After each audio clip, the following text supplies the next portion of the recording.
안녕하세요, 주말농부TV입니다. 사과대추나무 앞에 와 있습니다. 자, 저는 사과대추나무 두 그루를 키우고 있는데요. 자, 두 그루에서 어마어마하게 지금 꽃들이 피고 있습니다. 자, 이 시기에 이제 거의 순치기의 막바지죠. 순치기 마지막으로 반드시 해야 될 일들 좀 설명을 드리려고 합니다. 지금 이제 곁순가지들이 엄청나게 나오고 있을 건데 곁순치기를 해줘야 돼요. 곁순치기라고 하는 건 뭐냐면 이 새순가지가 나오잖아요. 새순가지가 이렇게 쭉 나와서 다시 격가지들이 나왔거든요. 이 격가지들을 한없이 키울 수 없습니다. 한없이 키울 수 없기 때문에 반드시 마지막에 순짓기를 해줘야 되는데, 얼마나 남기면 되느냐, 이 격가지는. 자, 열매수는 기준으로 볼게요. 하나, 둘, 셋, 넷, 다섯, 6개 정도 남겨놓고 자르세요. 5개에서 6개. 너무 욕심 부리지 말고 5개에서 6개 정도만 남겨놓고 잘라주세요. 그렇게 하면은 굉장히 많은 대추들이, 큰 대추들이 열릴 겁니다. 안 그러고 그냥 방치하면 아주 대추가 열린다고 하더라도 굉장히 작거나 잘 안 열리는, 또 왜냐면 영양분이 흩어지기 때문에 그런 현상이 생겨요. 이거 보세요. 이것도 격가지가 이렇게 나왔잖아요. 격가지가 이렇게 이 새순가지에서 나왔는데 순이 벌써 하나, 둘, 셋, 넷, 다섯, 여섯, 일곱, 여덟, 아홉, 열, 11, 12개까지 나왔어요. 이 애는. 그러면 어떻게 되겠어요? 이걸 계속 놔두면요, 꽃도 잘 안 피고 영양분이 계속 가야 되기 때문에 잘 안 커요. 그래서 제가 한 5개에서 6개만 남겨놓고 잘라주자고 했잖아요. 하나, 둘, 셋, 넷, 다섯, 6개 정도 남겨놓고 여기서 잘라줄 겁니다. 이렇게 잘라주면 보통 한 30에서 40cm 정도 될 거예요. 이 격가지가. 그 정도 키만 놔두면 이제 영양분들이 더 이상 가지가 크는 대로 안 가고 이 열매순으로 가게 됩니다. 그렇기 때문에 꽃이 잘 피고 이제 수정이 잘 되게 될 거예요.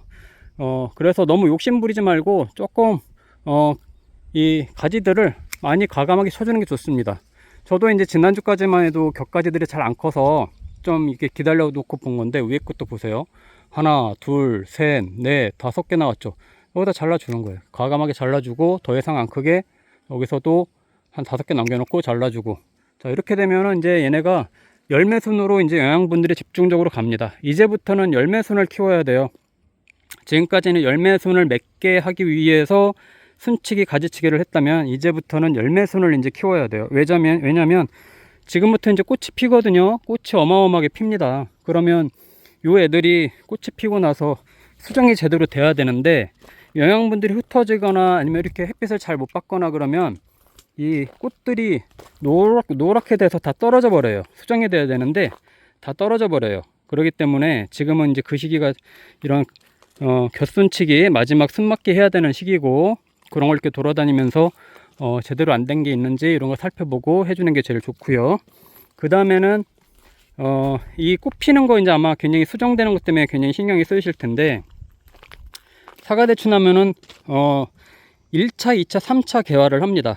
이 장마가 이제 올해는 마른 장마라서 뭐 장마라고 하기도 뭐하지만, 장마가 시작되는 6월 중하순에 1차적으로 꽃이 핍니다. 제일 먼저 꽃이 펴요. 그런 애들이 요가 저 같은 경우는 여기에 있는 애들일 텐데, 이런 애들인데, 사실 1차 개화 때 있는 애들은 수정이 잘 안 돼요. 수정이 잘 안 되고 햇빛을 잘 못 보기 때문에 잘 안 되고, 지금부터 피는 2차 개화, 3차 개화 하는 애들이 열매가 잘 매달립니다. 자, 지금 이제 여기 꽃이 피죠. 요런 애들이 있고, 이 열매순 끝으로 갈수록, 끝쪽으로 갈수록 이제 꽃이 이제 마지막으로 피게 될 겁니다.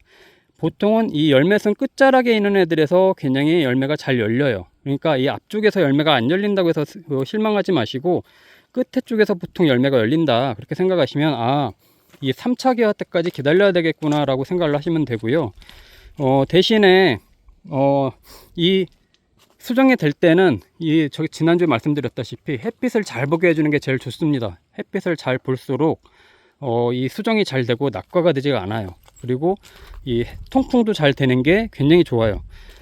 지금은 대낮이라서 벌들도 없고 그렇습니다만은 아침에는 벌들도 다니더라고요. 벌들도 수정을 하고, 또 바람이 살랑살랑 불면 또 자기네끼리 자가 수정을 하기 때문에 그런 걸 이제 보면 됩니다. 이런 애들은 이제 수정이 좀 돼서 이제 조금 알이 보일랑 말랑 하는데, 복조대추는 지금 엄청나게 수정이 돼서 열매가 열리고 있어요. 근데 사과대추나무는 좀 늦습니다. 그게 복조대추나무와의 차이점이고, 지난번에도 계속 말씀드린 것처럼 사과대추나무는 새순가지를 키워야 된다고 했잖아요. 이렇게 새순가지를 키우고 나무에서 직접적으로 나온 열매순들은 다 따주라고 했잖아요. 걔네한테 영양분이 가면 정말 안 열립니다. 정말 다른 데로 영양분이 흩어져서 안 열리기 때문에 그거가 복조대추나무와 키우는 방식이 다른 차이점이다 라고 말씀을 드렸어요.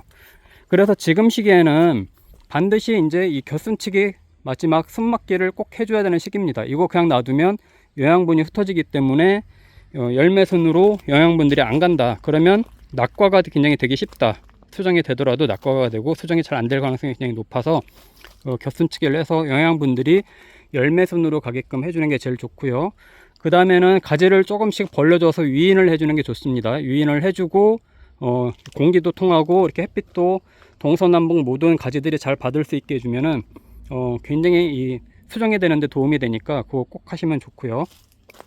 저 같은 경우는 이제 가지를 유인하느라고 밑으로 조금씩 잡아당겨 주는데 다음 주 정도부터는 이제 다시 가지를 위쪽도 같이 잡아서 묶어 줄 겁니다. 왜냐면요, 이제 열매가 열리기 시작하고 그러면 점점점 가지들이 무거워지거든요. 그리고 이 격가지들도 굉장히 이제 순이 많이 나오기 때문에 특히 이제 비가 오고 나면 굉장히 무거워져요, 나무 자체가. 그러면 자칫하면 부러질 수 있기 때문에 위에서 붙잡아줘서 이 나무 가지들이 너무 출렁출렁 되지 않게끔도 해줄 겁니다. 예, 그렇게 이제 해주면 좋고요. 자, 제가 또 나무가 하나 더 있다고 했잖아요. 그것도 한번 볼게요. 자, 여기도 있습니다. 여기도 이제 사과대추 나무고 이것도 똑같이 8년생 돼가는 나무인데 마찬가지로 동서남북으로 가지를 이렇게 좀 벌려줬어요. 그래서 지금 이제 얘네도 꽃이 피고 있어서 한참 이제 수정이 돼가고 있을 텐데 아마 다음 주 정도 되면 수정이 되도록 됐는지 안 됐는지 확인을 할 수 있을 겁니다.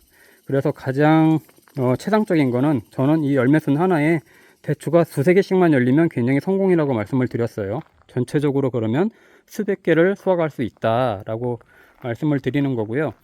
자, 제가 찍어서 보여드리는 영상은 저는 전문 과수원 농사꾼이 아니잖아요. 가정집에서 키우는 사과대추나무, 복조대추나무 키우는 걸 보여드리는데 뭐 어떤 분이 한 그루고 가지고 계속 영상을 찍으니까 좀 뭐라고 하시는 분도 계시던데 어쩌겠습니까? 제가 과수원이 아닌데 한두 그루밖에 없는데 그 영상 보여드리는 것밖에 없죠. 대신에 이게 과수원에서 키우는 방식하고 이렇게 정원에서 키우는 방식하고는 조금씩 다르잖아요. 저 같은 경우는 2단으로 키웁니다. 1단으로 안 키우고, 왜냐면 위에 공간이 하우스가 있는 게 아니기 때문에 2단으로 키우죠. 2단으로 키우고 공간이 더 야외이기 때문에 공간이 허락이 되니까 조금 더 유인을 옆으로 더 많이 해주는 거예요. 사과나무처럼 조금 더 가지를 더 벌려줘서 훨씬 더 햇빛을 많이 받을 수 있게 해주죠. 근데 이제 과수원이라면은 그렇게 못하겠죠. 좀 밀식 재배를 하니까 약간 위로 키워야 되고 너무 양옆에 공간을 잡아먹으면 많은 나무를 못 심으니까 이렇게 못하는 경우가 있는데 저는 제가 가장 보여드리는 방식 중에 하나는 그냥 일반적인 우리 같은 사람들이 이 대추나무를 손쉽게 키울 수 있는 방법이다 생각하시면 될 것 같아요.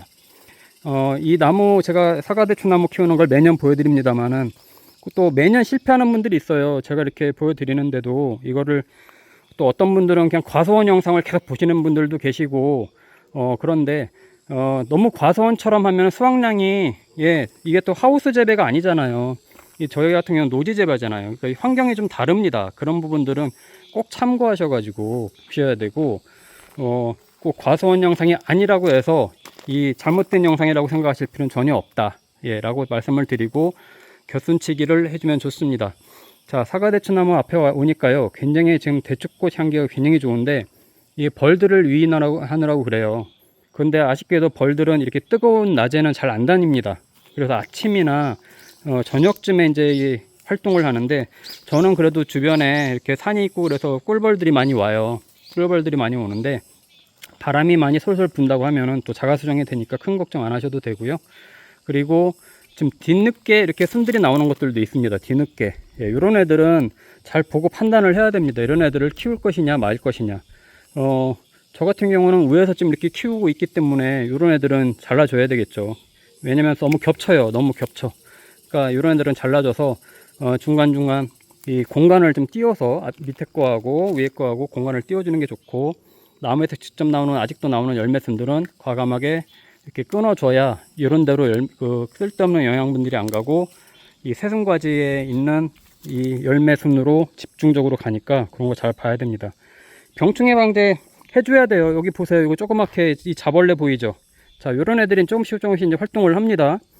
병충 해방제를 해줘야 되는데, 특히 이 대추나무는 오갈병도 중요하지만 나중에 송충이나 이런 애들도 굉장히 잎을 한번 알 낳고 나면 굉장히 싸그리 갉아먹는 그런 현상들이 생기는데, 잎이 없으면 나중에 과일이 안 익잖아요. 그러니까 그런 병충해, 특히 벌레들 이런 방제를, 살충제를 가끔씩 해줘야 됩니다. 그래서 흠뻑흠뻑 해주는데, 지금은 꽃이 피는 시기라서 지금은 해주진 않습니다. 지금은 잘못하면 벌들 피해를 입을 수 있기 때문에 지금 해주지 않고, 어느 정도 열매가 많이 맺히고 나서부터는 조금씩 해줍니다. 왜냐면 열매가 맺히고 나서부터는 이제 칼슘제도 좀 해주고, 또 살충제도 해줘야 열매에 손상이 안 가고 낙과도 없이 잘 키울 수 있기 때문에 그런 부분들 참고해서 해주시고요.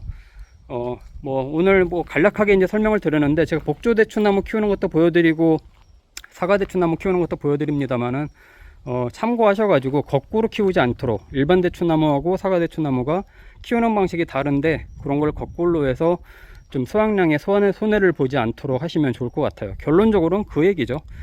그것 때문에 이제 제가 영상을 보여드리는 건데 참고하시면 좋을 것 같고요. 주말농부TV 구독과 좋아요, 알림 설정해 주시고, 앞으로도 수확 때까지 어떤 부분들을 하면 좋을지 계속해서 설명을 드리겠습니다. 자, 선녀벌레도 보이기 시작하네요. 이제 병충해 방제 조금씩 이제 신경 써야 될 시기인 것 같습니다. 감사합니다.